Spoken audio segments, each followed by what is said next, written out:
बिस्मिल्लाहिर्रहमानिर्रहीम। अस्सलाम वालेकुम स्टूडेंट्स। क्लास 9 की बायोलॉजी, इसका चैप्टर नंबर 2 है। चैप्टर नंबर 2 का नेम है सॉल्विंग अ बायोलॉजिकल प्रॉब्लम, यानी कि बायोलॉजिकल प्रॉब्लम को सॉल्व करना, उसको हल करना। अब बायोलॉजिकल प्रॉब्लम जो है क्या होती है? बायो का मतलब होता है लाइफ, यानी कि जिंदगी। तो बायोलॉजिकल प्रॉब्लम कोई भी ऐसी प्रॉब्लम, कोई भी ऐसा मसला है जो कि जानदारों के मुतालिक होता है, क्योंकि बायोलॉजी का ताल्लुक ही जानदारों से होता है। जानदारों के अंदर जिंदगी मौजूद होती है, तो बायो का मतलब लाइफ है। तो इसका क्या मतलब है कि बायोलॉजिकल प्रॉब्लम वो मसाइल होते हैं जो कि जानदारों के मुतालिक होते हैं, जो कि लिविंग ऑर्गेनिजम्स के मुतालिक होते हैं। तो चैप्टर नंबर 2 में आपने बायोलॉजिकल प्रॉब्लम को सॉल्व करने का पूरा मेथड पढ़ा है, जो कि बायोलॉजिकल मेथड था। इसके डिफरेंट आपने स्टेप्स पढ़े हैं। आज का जो हमारा टॉपिक है वो है data organisation and data analysis, यानी कि डाटा को तरतीब देना और डाटा का तज्जिया करना। हमने सारे इसके स्टेप्स पढ़े हैं। एक्सपेरिमेंटेशन की थी, उसके बाद summarisation of results, reporting of results की थी। अब वो जो डाटा है उसको एनालाइज किया जाता है, उसका तज्जिया किया जाता है और उसको तरतीब दिया जाता है, क्योंकि जो एक्सपेरिमेंटेशन से हमारे पास डाटा आता है उस डाटा को ऑर्गेनाइज्ड फॉर्म में आना चाहिए, तरतीब से आना चाहिए। अगर रफ डाटा होगा हमारे पास तो किसी को भी वो समझ नहीं आएगा। सबसे पहले हम डाटा की डेफिनेशन करते हैं कि डाटा जो है इसकी डेफिनेशन क्या है, इसकी तारीफ कैसे की जाती है। The information such as names, dates और values made from observations and experimentation, कि डाटा जो है ये क्या चीज़ है? डाटा से मुराद इंफॉर्मेशन, यानी कि कोई भी मालूमात सच एज नेम जो कि नाम की सूरत में होती है, डेट्स तारीख की सूरत में होती है और वैल्यूज या फिर मिकदारों की सूरत में होती है। किससे ली जाती है? ये मुशाहदात से और तजर्बात से हासिल होती है, यानी कि डाटा वो चीज़ होती है जो कि मुशाहदात करने के बाद, तजर्बात करने के बाद हमारे पास कोई भी चीज़ आती है, चाहे वो नेम की सूरत में हो, डेट की सूरत में या वैल्यूज की सूरत में, वो सारी क्या कहलाती है? वो सारी इंफॉर्मेशन को हम डाटा कहते हैं। और डाटा की ऑर्गेनाइजेशन करना और डाटा की एनालिसिस करना ये बायोलॉजिकल मेथड का सबसे अहम स्टेप है, सबसे इम्पॉर्टेंट स्टेप होता है। अब डाटा ऑर्गेनाइजेशन, डाटा जो है इसकी ऑर्गेनाइजेशन कैसे की जाती है, इसको तरतीब कैसे दिया जाता है। सबसे पहले आपको पता है हाइपोथेसिस फॉर्मेशन की जाती है, कि हाइपोथेसिस बनाए जाते हैं, फिर इन हाइपोथेसिस को टेस्ट से गुजारा जाता है और टेस्ट से गुजारने के बाद साइंटिस्ट होते हैं उनके पास एक डाटा आता है, वो डाटा को इकट्ठा करते हैं। इकट्ठा करने के बाद उस डाटा की ऑर्गेनाइजेशन का मसला आता है कि ऑर्गेनाइजेशन जो है इसकी तरतीब जो है वो कैसे करनी है। कोई भी तजर्बा किया जाता है तो उससे पहले साइंसदान के लिए डाटा को इकट्ठा करने का तरीका जरूर से पता होना चाहिए। जब तक उसको डाटा ऑर्गेनाइजेशन का मेथड पता नहीं होगा उसके एक्सपेरिमेंट जो है वो इफेक्टिव वे में नहीं हो सकता। यानी कि इसके लिए क्या होगा कि अगर आपके पास डाटा ऑर्गेनाइजेशन की अच्छी टेक्निक मौजूद है तो आपकी एक्सपेरिमेंटेशन जो है वो बेस्ट तरीके से हो सकती है। अब डाटा को किस तरीके से ऑर्गेनाइज किया जाता है? Data is organised in different formats like graphics, tables, flow charts, maps and diagrams. कि डाटा जो है उसको मुख्तलिफ सूरतों में, मुख्तलिफ फॉर्मेट में इसको इकट्ठा किया जाता है, मुख्तलिफ फॉर्मेट में इसको तरतीब दिया जाता है, जिनमें क्या है? सबसे पहले ग्राफिक्स आते हैं, ग्राफ्स बने होते हैं, आपको पता है आपने मैथ में ग्राफ किए हैं, एक्स एक्सिस होता है, वाई एक्सिस होती है।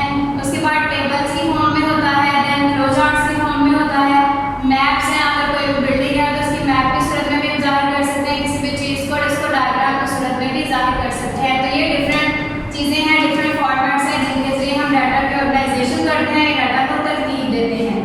देन नेक्स्ट हमारे पास है डाटा एनालिसिस, या डाटा का तज्जिया करना। अब डाटा ऑर्गेनाइजेशन के बाद डाटा एनालिसिस की जाती है। डाटा एनालिसिस जो है ये क्यों की जाती है? जब हाइपोथेसिस बनाया जाता है, हाइपोथेसिस फॉर्मेशन के बाद उसे एक्सपेरिमेंटेशन किए जाते हैं, वो एक्सपेरिमेंट हमें बताते हैं कि जो हाइपोथेसिस हमने बनाया है वो सही है या फिर वो नहीं है। उसी के दौरान डाटा एनालिसिस की जाती है, या डाटा का तज्जिया किया जाता है। अब डाटा एनालिसिस के लिए क्या क्या चीज़ें होती हैं? It is done through application of statistical methods. किस तरह किया जाता है कि डाटा एनालिसिस के लिए आमतौर पर शुमारियाती यानी कि स्टैटिस्टिकल मेथड्स होते हैं, इनको अप्लाई किया जाता है। कौन कौन से स्टैटिस्टिकल मेथड डाटा एनालिसिस के लिए यूज़ होते हैं? 2 टाइप्स ऑफ मेथड है, जिसमें सबसे पहले होती है रेशो एंड दूसरा होता है प्रोपोर्शन। रेशो प्रोपोर्शन जो है वैसे वो आपने मैथमेटिक्स में पढ़ी हुई है, हम इसकी डेफिनेशन के बारे में देखते हैं। यहाँ पर रेशो की डेफिनेशन कि रेशो जो है वो क्या होती है? When a relation between 2 numbers, यानी कि जब दो मिकदारों के दरमियान, दो नंबरों के दौरान उसके ताल्लुक को देखा जाता है। For example A and B, यानी कि आपके पास दो मिकदारें हैं, दो नंबर हैं, वो क्या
equal to C/D is a proportion between two ratios. कि हमारे पास यहाँ पे दो रेशियो है, एक है A/B और दूसरी है C/D।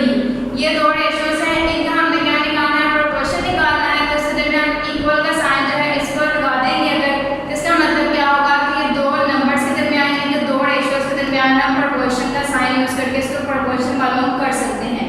इसके अलावा इक्वल के साइन के अलावा हम डबल कॉलम जो है इसको भी यूज कर सकते हैं कि अगर हमने दो क्वांटिटीज दो नंबर्स जो है इनके दरमियान प्रोपोर्शन को जाहिर करना है तो इसके लिए हम क्या करेंगे, दो कॉलम इनके डबल कॉलम जो है इसको जाहिर करेंगे। तो इसका मतलब भी यही होगा कि दो हमारे पास जो नंबर है उनकी रेशियोज को हम प्रोपोर्शन की सूरत में इसको जाहिर कर रहे हैं। अब हम क्या कर सकते हैं कि अगर हमारे पास एक प्रोपोर्शन की तीन मिकदारें अगर हमें मालूम होंगी ना तो हम इससे चौथी मिकदार भी निकाल सकते हैं। फॉर एग्जांपल हमें A, B और C इन तीनों की वैल्यूज हमारे पास मौजूद हैं और D की वैल्यू हमारे पास नहीं है, तो हम इन तीनों की वैल्यूज को लगा के D की जो वैल्यू है इसको हम इजीली मालूम कर सकते हैं। मिसाल के तौर पर हमारे पास एक एग्जांपल है कि अगर एक बायोलॉजिस्ट जो है, एक बायोलॉजिस्ट 100 स्पैरोज को यानी कि 100 मुतासर मच्छरों से चिड़ियों को कटवाता है, इसमें से कितनी स्पैरोज जो है वो इन्फेक्टेड है यानी कि कितनी को मलेरिया हो चुका है और कितनी जो है वो इन्फेक्टेड नहीं है। अब इससे फर्स्ट करने में क्या है कि पिछले तजर्बे में देखा था कि 20 चिड़ियों को मुतासरा मच्छरों से कटवाया गया तो 14 को मलेरिया था 20 में से। अब हम यहाँ पे देखें उसी एग्जाम्पल को लेते हैं, उसी के ऊपर प्रोपोर्शन का असूल जो है इसको अप्लाई करते हैं। फर्स्ट रेशियो हमारे पास है 14/20 यानी कि 14 आउट ऑफ 20, 20 में से 14 को है। सेकेंड रेशियो हमारे पास X/100 यानी कि हमारे पास क्या है, 100 हमें पता है टोटल है, लेकिन X जो है वो कीमत है जो कि हमने मालूम करनी है, हाउ मैनी आउट ऑफ 100 यानी कि 100 में से कितने हैं। अब इसको अगर हम लेते हैं फर्स्ट करें 14A है, B जो है वो 20 है, C जो है वो हमें मालूम नहीं है और D जो है वो 100 है। हमारे पास तीन वैल्यूज यहाँ पे मौजूद है, यही हमने यहाँ पे रूल पढ़ा था कि अगर हमारे पास तीन की वैल्यूज होंगी तो हम चौथी वैल्यू जो है इसको इजीली फाइंड आउट कर सकते हैं। अब इसको देखिए, दो ये वैल्यूज हमारे पास मौजूद है, तीसरी ये है, लेकिन चौथी जो है वो हमने खुद फाइंड आउट करनी है। तो हम इसके लिए क्या करेंगे, इसके लिए हम प्रोपोर्शन का रूल जो है इसको यूज करेंगे।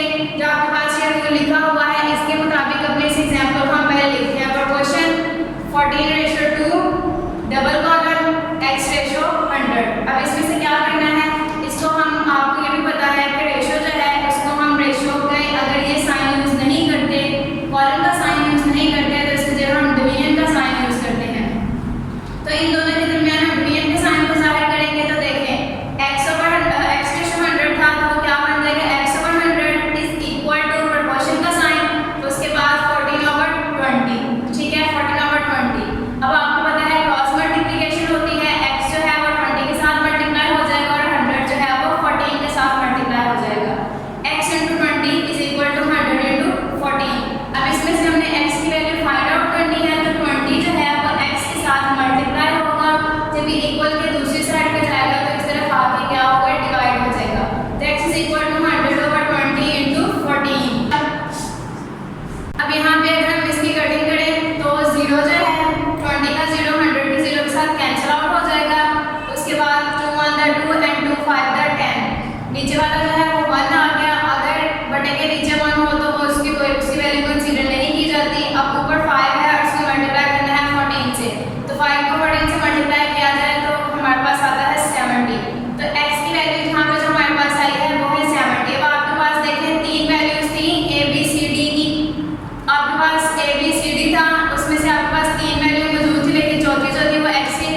इनको नताइज का खुलासा करने के लिए और फिर नताइज की रिपोर्टिंग के लिए, समराइजेशन ऑफ रिजल्ट और रिपोर्टिंग ऑफ रिजल्ट के लिए बाद में इसका इस्तेमाल किया जाता है।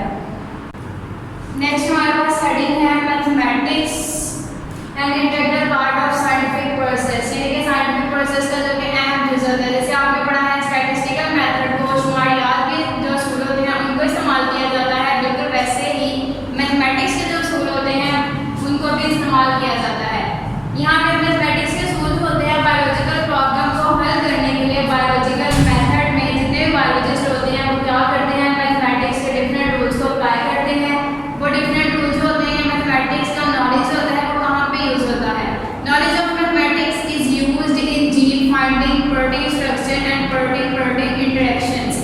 कि मैथमेटिक्स का इल्म जो है वो सबसे पहले जीन फाइंडिंग यानी कि जीन्स की तलाश के लिए इस्तेमाल होता है, प्रोटीन स्ट्रक्चर प्रोटीन की साख्त मालूम करने के लिए इस्तेमाल होता है, एंड प्रोटीन इंटरेक्शन कि प्रोटीन का इंटरेक्शन आपस में क्या होता है, यानी कि किसी भी जानदार के इर्तिका का दौरानिया, इर्तिका यानी एवोल्यूशन कि उसकी एवोल्यूशन जो है वो कब से हुई है, इस चीज़ को फाइंड आउट करने के लिए हम मैथमेटिक्स का नॉलेज होता है इसको इस्तेमाल करते हैं। देन बायोइन्फॉर्मेटिक्स है। बायोइन्फॉर्मेटिक्स की डेफिनेशन है bioinformatics refers to the computational and statistical techniques for the analysis of biological data. कि बायोलॉजिकल मेथड से मुराद क्या है, इसमें बायोलॉजिकल डाटा जो होता है इसका तज्जिया किया जाता है और इसके तज्जिए के लिए कंप्यूटेशनल डाटा यूज़ किया जाता है और इसके अलावा शुमारियाती टेक्निक्स यानी कि वही जो आपने रेशियो प्रोपोर्शन किया स्टैट के बाकी सब जिसमें आप मेन मीडियम मोड वगैरह पढ़ते हो उन सबको इस्तेमाल किया जाता है। ये मैथमेटिक्स के असूल होते हैं जिनको बायोलॉजिकल मेथड में बायोलॉजिस्ट होते हैं उसको यूज़ करते हैं ताकि बायोलॉजिकल प्रॉब्लम जो है वो इनका हल मालूम किया जा सके। यहाँ तक था आपका सेकेंड चैप्टर के आपका तमाम टॉपिक्स हैं आज खत्म हो चुके हैं। नेक्स्ट स्टूडेंट्स आपके चैप्टर नंबर 2 के जो टॉपिक्स हैं वो आपके कंप्लीट हो चुके हैं। अब इसकी एक्सरसाइज की तरफ चलते हैं जिसमें सबसे पहले एमसीक्यूज़ है। एमसीक्यूज़ की फर्स्ट स्टेटमेंट देखी जाए तो which one of the following is a correct sequence in biological method के बायोलॉजिकल मेथड में से कौन सी तरतीब जो है वो दुरुस्त है। उर्दू मीडियम और इंग्लिश मीडियम के ऑप्शन जो हैं वो आगे पीछे दी हुई हैं, तो जो राइट ऑप्शन होगी वो मैं दोनों की आपको बता दूंगी। फर्स्ट वन ऑप्शन है observations hypothesis law theory, second है hypothesis observations deduction experimentation, third है observations hypothesis deduction experimentation and fourth है लॉ थ्योरी डिडक्शन या फिर ऑब्जर्वेशंस। इंग्लिश मीडियम की बुक पे देखा जाए तो सी वाली ऑप्शन जो है वो राइट ऑप्शन है फर्स्ट स्टेटमेंट की, जबकि उर्दू मीडियम की बुक पे देखा जाए तो जो आपकी फर्स्ट ऑप्शन है जिसमें मुशाहदात हाइपोथेसिस डिडक्शन और तजर्बात दिए गए हैं ये आपकी राइट ऑप्शन है। ठीक है, देन सेकंड स्टेटमेंट देखें। सेकंड स्टेटमेंट हमारे पास है which one of these is not a characteristic of hypothesis कि इनमें से कौन सी खासियत जो है वह एक अच्छे हाइपोथेसिस की नहीं है। ऑप्शंस में आपको दिया गया है must be consistent with all available data, second one है आपके पास मस्ट बी टेस्टेबल यानी कि जांचे जाने के काबिल हो, थर्ड वन है आपके पास मस्ट बी करेक्ट यानी कि लाजमन दुरुस्त हो, और फोर्थ है आपके पास मस्ट बी प्रिडिक्शन यानी कि नए हाइपोथेसिस बनाता हो। तो आपने इस हाइपोथेसिस की खसूसियात जो है वो हाइपोथेसिस के टॉपिक में पढ़ी थी। इनमें से जो सही खसूसियत नहीं है, जो अच्छा हाइपोथेसिस की खसूसियत नहीं है वो थर्ड वन है जो है मस्ट बी करेक्ट या फिर लाजमन दुरुस्त हो। देन हमारे पास थर्ड स्टेटमेंट है at which point is a biologist most likely to use reasoning कि किस मुकाम पर बायोलॉजिस्ट जी को इस्तेमाल करता है। ऑप्शंस हैं इसकी वाइल टेकिंग ऑब्जर्वेशंस जब मुशाहदात करते वक्त, सेकंड है ड्यूरिंग हाइपोथेसिस फॉर्मुलेशन हाइपोथेसिस बनाते वक्त, थर्ड है ड्यूरिंग डाटा ऑर्गेनाइजेशन डाटा का तजिया करते हुए, एंड फोर्थ वन है नन ऑफ द अबव यानी कि इनमें से कोई नहीं। तो इसमें जो राइट ऑप्शन है वो उर्दू मीडियम की बे वाली है यानी कि हाइपोथेसिस बनाते वक्त, और इंग्लिश मीडियम की बी वाली है during hypothesis formulation. Then fourth हमारे पास स्टेटमेंट जो है वो है a hypothesis must be testable to be scientifically valid. Being testable means that इसमें है कि एक हाइपोथेसिस इस काबिल होना चाहिए कि इसे जांचा जा सके। जांचे जाने का मतलब ये है कि इसके ऑप्शंस देखे जाएं। फर्स्ट ऑप्शन है some observation could prove the hypothesis incorrect, यानी कि कुछ मुशाहिदात हाइपोथेसिस को गलत साबित करें। बी वाली है only a controlled experiment can indicate whether the hypothesis is correct और इनकरेक्ट। सिर्फ कंट्रोल तजर्बा ही हाइपोथेसिस को दुरुस्त या फिर गलत साबित करे।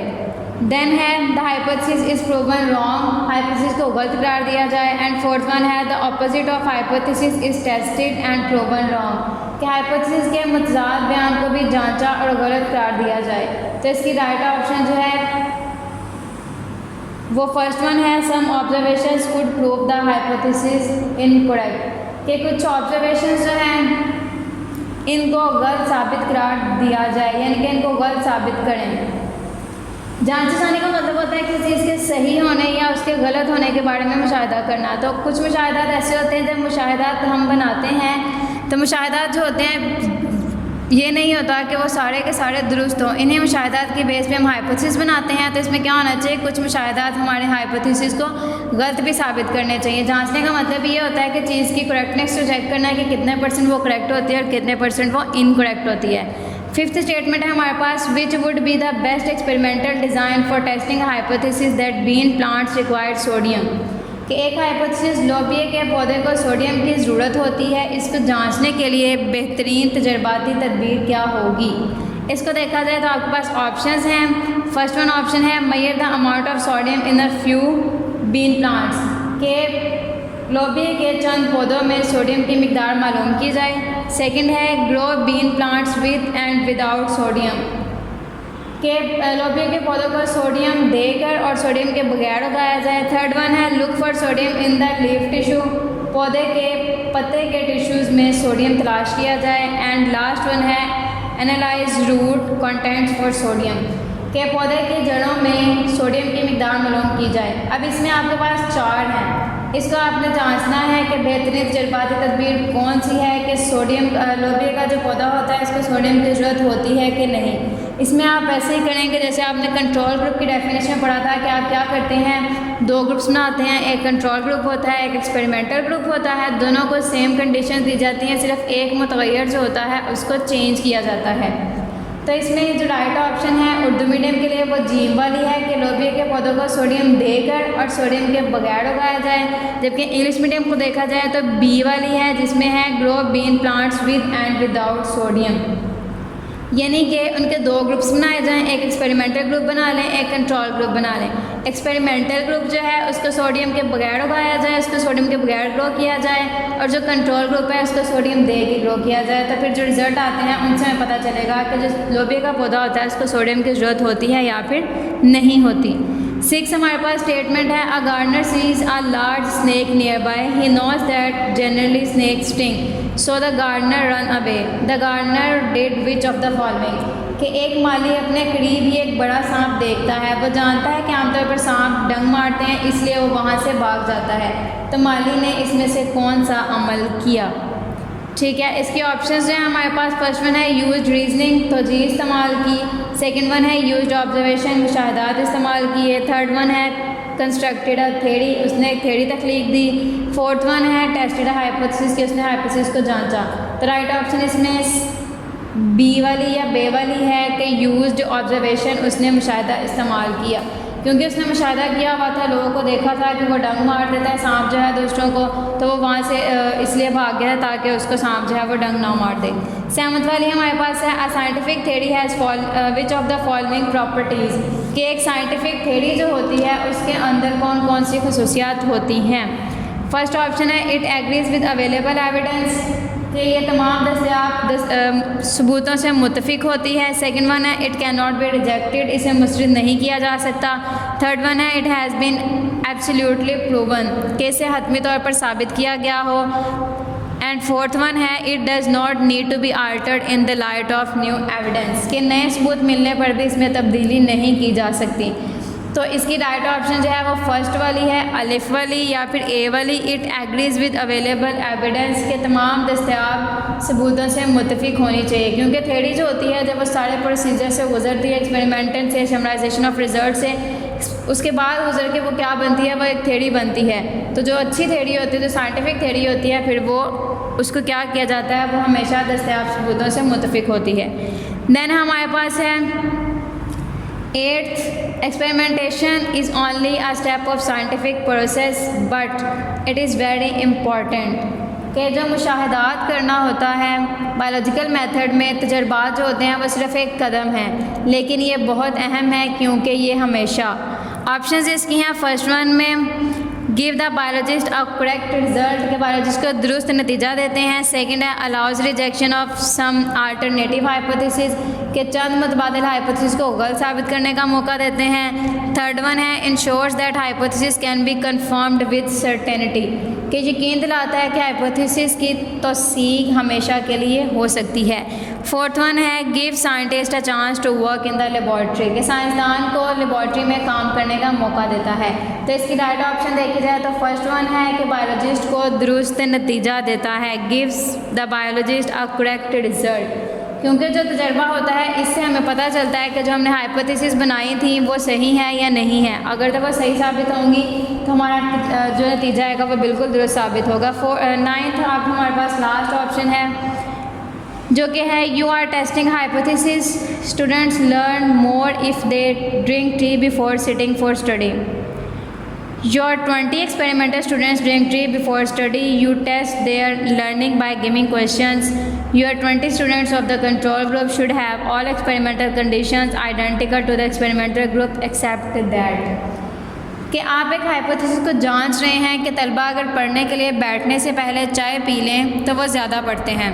आपके 20 तजर्बाती तलबा ने पढ़ने से पहले चाय पी और आप एक ख़ास वक्त के बाद सवालात देकर इनके पढ़ने का अंदाज़ा लगाते हैं। आप कंट्रोल ग्रुप के तलबा को इस तजर्बा के तमाम हालात दें सिवाय इसके कि अब इसमें भी कंट्रोल ग्रुप और एक्सपेरिमेंटल ग्रुप दोनों का कंपैरिजन करना है। इसके ऑप्शंस हमारे पास हैं। फर्स्ट वन है they should take tea with more milk and sugar, इन्हें ज़्यादा चीनी और दूध वाली चाय पीनी चाहिए। सेकंड है they should take tea before as well as during study, कि उन्हें पढ़ने से पहले और पढ़ाई के दौरान चाय पीनी चाहिए। थर्ड वन है they should not take tea before study, कि इन्हें पढ़ने से पहले चाय नहीं पीनी चाहिए। फोर्थ वाली है after taking tea they should not sit for study, कि इन्हें चाय पीकर पढ़ने के लिए नहीं बैठना चाहिए। इसके राइट ऑप्शन देखी जाए तो इंग्लिश मीडियम वालों के लिए सी होगी they should not take tea before study, और उर्दू मीडियम वालों के लिए जीम होगा इन्हें पढ़ने से पहले चाय नहीं पीनी चाहिए।